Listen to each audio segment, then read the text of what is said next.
Welcome to the another episode of Abstract Thesis series. In this series, we are digging deep into the Power BI concepts. If you have not subscribed, subscribe to our channel and press the bell icon so that you can get notification for our new video.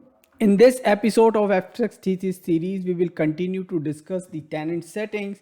So for that, let's jump onto the Power BI service.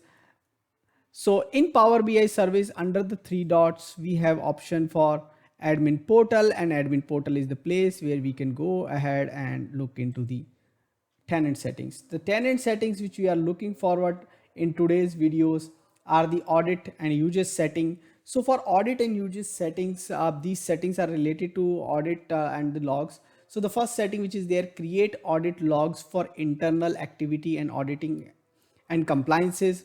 Okay, so user in the organization can use auditing or to monitor the action taken in Power BI by others user in the organization. Power BI audit logs are now always available for tenants that have enabled the recording user and admin activity in the Office 365 admin portal. Now Office 365 admin portal, there is a first setting, and then this is the second setting which you need to enable. We have made it, this is disabled, but this is one of the useful settings which you can use. Now the second setting which comes, the users metrics for the content creator. Now users in the organization can see users metrics for the dashboard reports and data sets. They have been appropriate permission. So if you see, this is second tab where we have this one. We will jump at the end of this video there.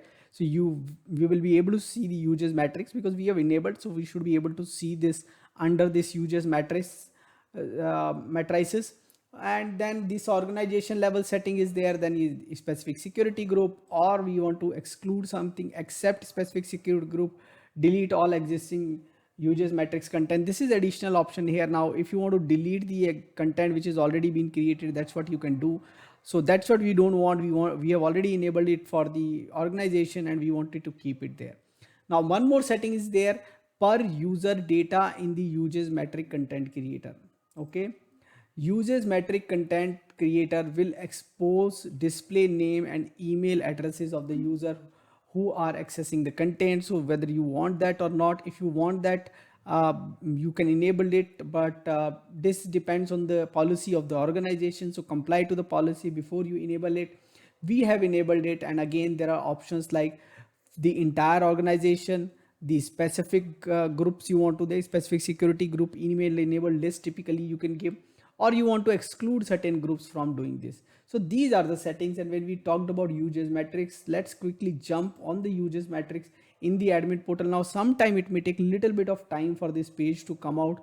So but it is going to come out unless there are certain errors. So in case it take a little bit more time, I might pause the video and switch it on once it is available. So we got this dashboards, and the dashboard has certain user information which I am trying to hide out here, but it provides you the information of number of users dashboard, number of users report, number of user data sets, most consumed data set by users, which is the most consumed, and then we have most consumed packs by users, then number of group dashboard, number of group reports, number of group data sets, most consumed dashboard by the group, and the most consumed packages by group. So these are the things which are enabled here in the users statistics. So you can go ahead and take the advantage of these once you have enabled this. Do let us know what else you want us to cover in this particular series. Thanks for watching this video. Thank you. Keep watching, keep asking questions in comments, subscribe to my channel and press the bell icon so that you can get notification for new videos. Thank you.